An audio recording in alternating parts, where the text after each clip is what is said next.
السلام علیکم۔ Brain haemorrhage ایک ایسی کنڈیشن ہے جس میں برین کے اندر موجود کوئی بلڈ ویسل پھٹ جاتی ہے، جس کی وجہ سے برین میں بلیڈنگ ہونے لگتی ہے۔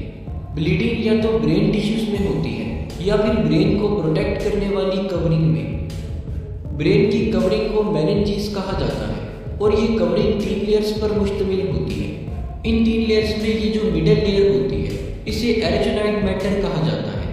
یہ لیئر ہائیلی ویسکولر ہوتی ہے، یعنی اس لیئر میں بہت زیادہ مقدار میں بلڈ ویسلز ٹریول کر رہی ہوتی ہیں، جس کی وجہ سے بعض اوقات اس لیئر میں موجود بلڈ ویسلز پھٹ جاتی ہیں، جس کی وجہ سے بلڈ لیک ہو کر اس لیئر میں اکٹھا ہونا شروع ہو جاتا ہے۔ بلیڈنگ برین ٹیشوز میں ہو یا ایرچنائڈ میٹر میں، دونوں قسم کی ہی بلیڈنگز برین کو نقصان پہنچاتی ہیں۔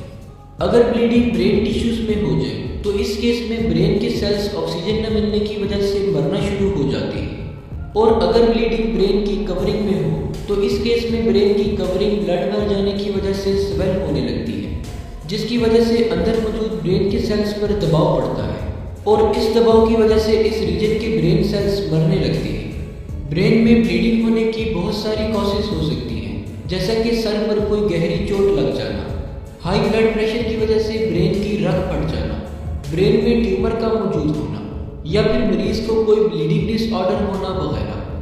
اگر برین ہیمریج کے سمٹمز کی بات کی جائے تو جیسے ہی کسی شخص کو برین ہیمریج ہوتا ہے اس کے سر میں شدید درد ہونے لگتا ہے اور اس کے ساتھ وومٹنگ بھی ہو سکتی ہے۔ اس کے علاوہ مریض دیکھنے اور بولنے میں مشکل محسوس کرنے لگتا ہے اور ساتھ ساتھ جسم کی کوآرڈینیشن بھی ختم ہونے لگتی ہے۔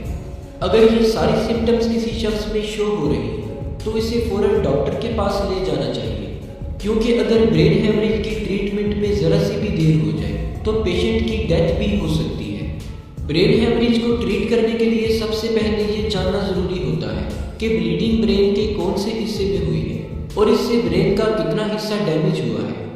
یہ سب چیک کرنے کے لیے ڈاکٹر سی ٹی اسکین یا MRI کرتے ہیں، اور جب ڈاکٹرز دیکھ لیتے ہیں کہ بلیڈنگ کس حصے میں ہے اور کتنی ہے تو اس کے بعد ٹریٹمنٹ شروع کر دی جاتی ہے۔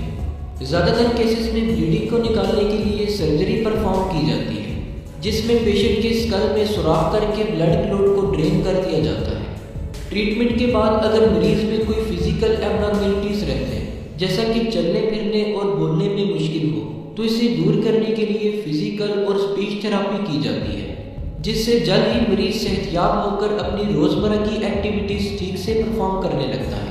شکریہ، اللہ حافظ۔